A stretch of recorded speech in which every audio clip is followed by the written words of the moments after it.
Our American flag is also flying proudly around Topeka. 13 Scott Rhodes is live in one Topeka neighborhood where he came upon this sight. Scott, can you tell us what this is all about? Well, Melissa, we are at 1525 College, just north of the Washburn University campus, and as you're well aware, shows of patriotism are the rule across the country. As you know, there's been a run on American flags, but in this front yard, hey, looks like he's got plenty. The gentleman we're going to speak with here in just a minute, his name is John Bowes, and we're going to ask him why he's got all these American flags out in his front yard. And it's quite a sight out here. John, thank you for taking time out from making your breakfast this morning to chat with us on the air. That's right, and I was also watching Channel 13 News when you came. Yes, he was. You made sure to point that out as well. Now, John, first of all, why are you doing this? Well, because I'm a patriot, and I'm really encouraged by all of the show of patriotism in the last few weeks. As I told you earlier, I had these flags in the basement. I thought, what a great way to give them away. And you are giving these away. These are free to anybody that comes by. Absolutely. I'd love to get up tomorrow morning and have them all gone. And you say these showed up on a 4th of July weekend one time, just out of the blue in your front yard, right? Yes. If somebody lost the flags out of their yard maybe about 2 years ago, they probably showed up over here. We came home and some kids had basically left all these flags in our yard, and I put them in the basement, and I thought we'd do something with them. And yesterday, I thought, what a wonderful way to get rid of them.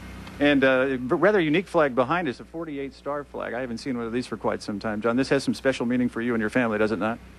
Yeah, this is a family flag. Came off my grandfather's casket. So he's a veteran of World War II. He was on MacArthur's staff, colonel in the Army, and my dad served in the Korean War. Very good. All right, John Bowes, patriot, giving away flags. If John doesn't mind that we give out his address, it's 1525 College. You can come by and pick one of these up until supplies last. A true patriot. John, thanks for speaking with us this morning. I appreciate it. You need some breakfast? You know, that might not be a bad idea. We might just drop in and get some sausage links. He was in there cooking when we showed up here. Melissa, back to you.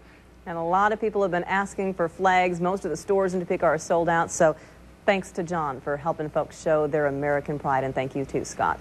We'll be showing you what's going on around Topeka throughout the day today. New York officials said today the help that they need most right now is money. They have been overwhelmed with material donations. The problem is they have nowhere to put anything else. So among those answering the call to get Americans to dig into their wallets are our firefighters. This, of course, hits very close to home for them. Some 300 New York City firefighters lost their lives in the rescue effort. 13 Scott Rhodes talked with one group of firefighters out helping out, doing their part today. Scott, what were they doing?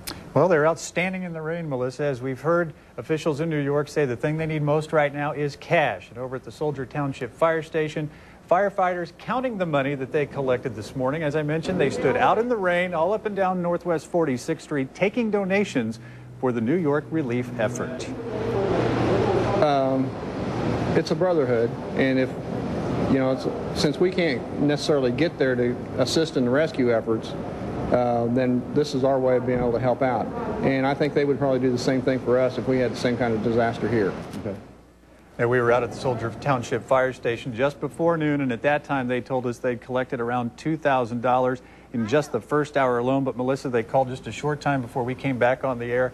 People have donated a total of more than $5,000. This in just under 3 hours today. And the firefighters at Soldier wanted me to thank the folks over at Glory Days Pizza for bringing them some lunch and helping them warm up after they got out of the rain today. Definitely, lots of folks really helping out and doing their part. Thank you so much, Scott.